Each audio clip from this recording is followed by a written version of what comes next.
3월 27일 금요일 새벽 기도회입니다. 찬송가 50장 함께 찬송하겠습니다. 찬송가 50장 내게 있는 모든 것을 함께 찬송합니다. 내게 있는 모든 것을 아낌없이 드리네. 사랑하고 의지하며 주만 따라 살리라. 주께 드리네. 주께 드리네. 사랑하는 그 주 앞에 모두 드리네. 내게 있는 모든 것을 겸손하게 드리네. 세상 욕심 멀리하니 나를 받아주소서. 주께 드리네. 주께 드리네. 사랑하는 그 주 앞에 모두 드리네. 내게 있는 모든 것을 주를 위해 드리네. 주의 성령 충만하게 내게 내려주소서. 주께 드리네. 주께 드리네. 사랑하는 그 주 앞에 모두 드리네. 아멘. 하나님 말씀은 마가복음 11장 1절부터 19절까지인데 11절까지만 함께 보도록 하겠습니다. 마가복음 11장 1절부터 11절까지 말씀 읽어드리겠습니다. 그들이 예루살렘에 가까이 와서 감람산 벳바게와 베다니에 이르렀을 때에 예수께서 제자 중 둘을 보내시며 이르시되 너희는 맞은편 마을로 가라.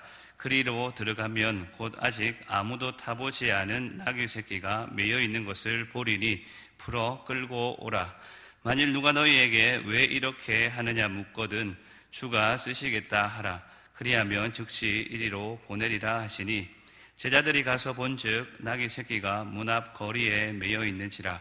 그것을 푸니 거기 서 있는 사람 중 어떤 이들이 이르되 나귀 새끼를 풀어 무엇 하려느냐 하매 제자들이 예수께서 이르신 대로 말한데 이에 허락하는지라. 나귀 새끼를 예수께로 끌고 와서 자기들의 겉옷을 그 위에 얹어 놓음에 예수께서 타시니 많은 사람들은 자기들의 겉옷을 또 다른 이들은 들에서 벤 나뭇가지를 길에 펴매 앞에서 가고 뒤에서 따르는 자들이 소리 지르되 호산나 찬송하리로다. 주의 이름으로 오시는 이여 찬송하리로다. 오는 우리 조상 다윗의 나라여 가장 높은 곳에서 호산나 하더라. 예수께서 예루살렘에 이르러 성전에 들어가사 모든 것을 둘러보시고 때가 이미 저물매 12 제자를 데리시고 베다니에 나가시니라. 아멘. 오늘 본문은 크게 세 부분으로 나누어 볼 수 있습니다. 첫 번째 부분은 1절에서 11절까지로 예수님이 예루살렘 가까이 와서는 어떻게 예루살렘에 들어갈 준비를 하셨으며 실제 예루살렘에 들어가셨을 때에 어떤 일이 일어났는지를 보여줍니다. 두 번째 부분은 12절에서 14절까지로 다음 날 베다니에서 나와 다시 예루살렘으로 들어가실 때 예수님이 한 무화과 나무에게 하신 일을 기록하고 있습니다. 세 번째 부분은 15절부터 19절까지로 성전에서 들어가셔서 성전 안에서 매매하는 자들을 내쫓으시며 성전을 깨끗게 하신 것을 기록하고 있습니다.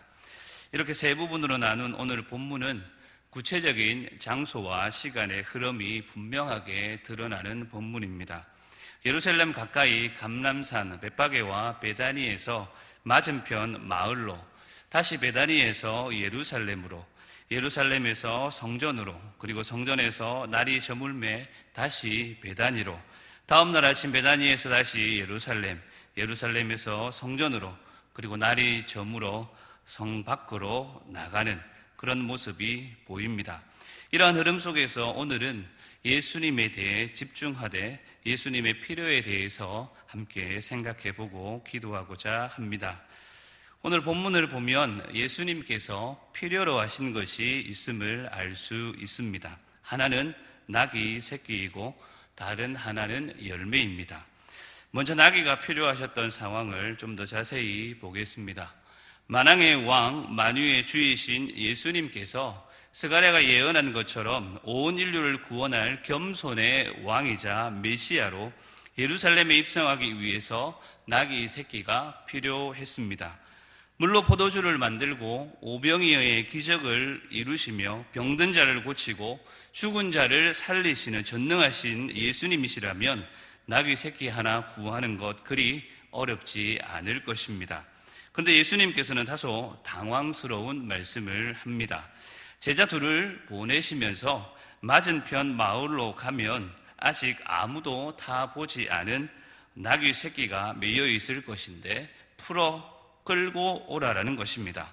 분명 새끼이면 어미도 있을 것이고 어미가 있으면 주인도 있을 것인데 사서 가져오라는 것이 아니라 그냥 가져오라고 하십니다. 얼핏 보면 마치 예수님이 제자들에게 도둑질을 시키는 것처럼 보입니다. 그러나 예수님의 말씀은 여기서 끝나지 않습니다. 그냥 가져올 경우 분명 주인이나 일꾼은 왜 나귀 새끼를 가져가는지 물을 것입니다. 낯선 사람이 나귀 새끼를 끌고 가는데 그냥 쳐다만 보고 있을 주인이나 일꾼은 없기 때문입니다. 그래서 예수님께서도 만약 누가 너희에게 왜 이렇게 하느냐 묻거든 주가 쓰시겠다 하라라고 그리하면 즉시 이리로 보낼 것이다 라고 말씀해 줍니다. 여기까지 들은 제자들은 순종해서 갑니다. 즐거운 마음으로 순종했는지 인색함이나 억지로 순종했는지 어떤 마음으로 이들이 순종했는지는 알 수 없지만 제자들이 가서 보니 실제로 나귀 새끼가 문 앞 거리, 그러니까 도둑질 하려고 해도 할 수 없는 누구나 다 볼 수 있는 그런 장소에 실제 매여 있었던 것입니다.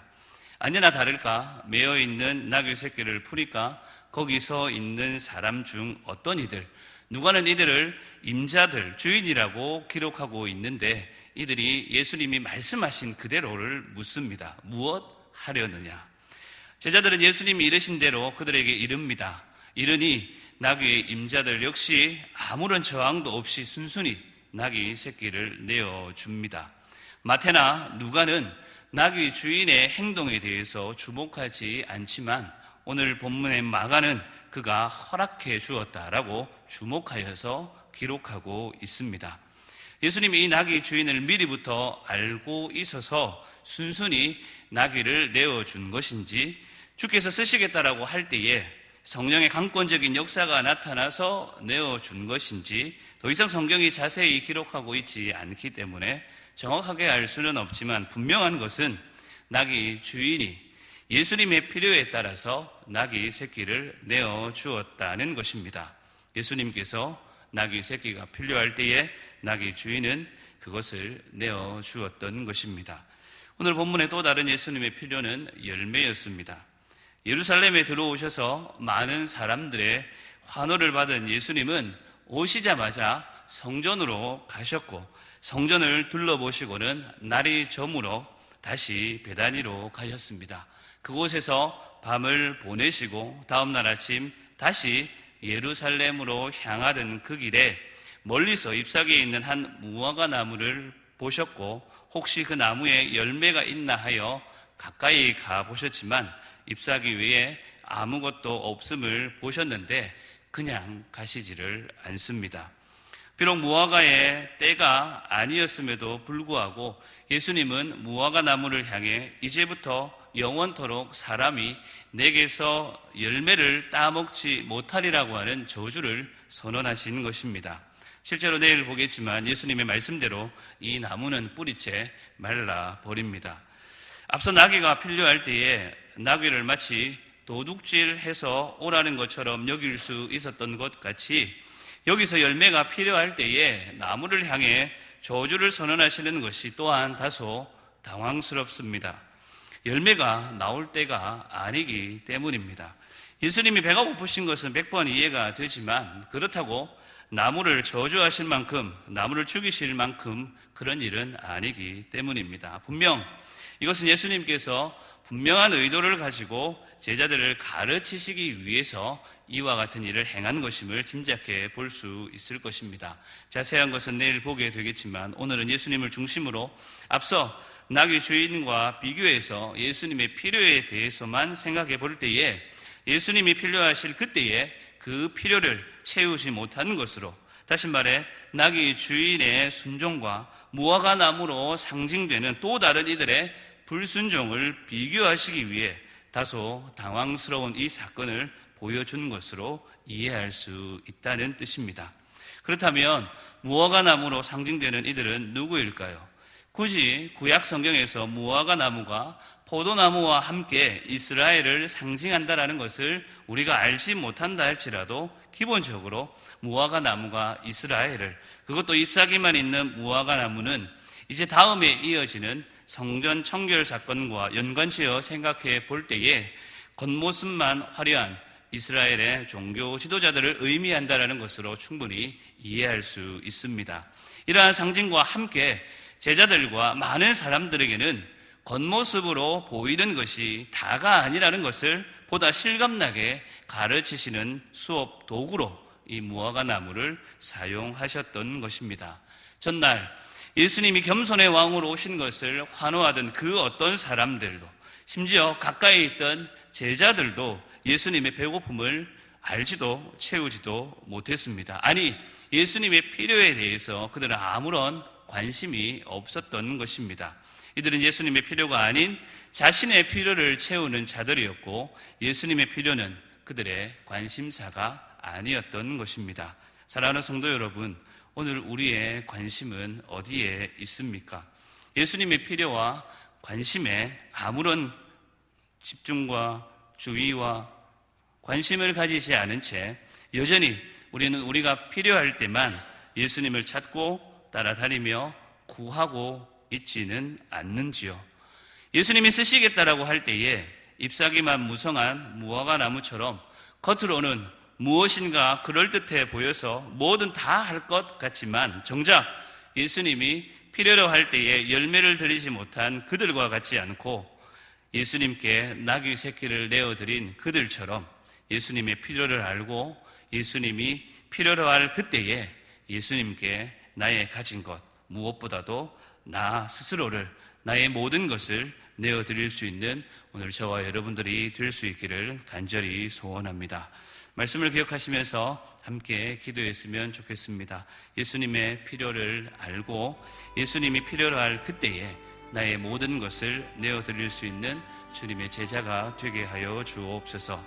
코로나19로 인하여서 더 깊은 하나님과의 만남과 기도의 시간을 가지는 한국교회와 지도자들이 될 수 있도록 우리 오늘 말씀을 생각하시면서 또 요즘 일어나는 모든 일들을 바라보시면서 함께 기도하시고 오늘 하루도 승리할 수 있기를 간절히 소원합니다. 기도하겠습니다.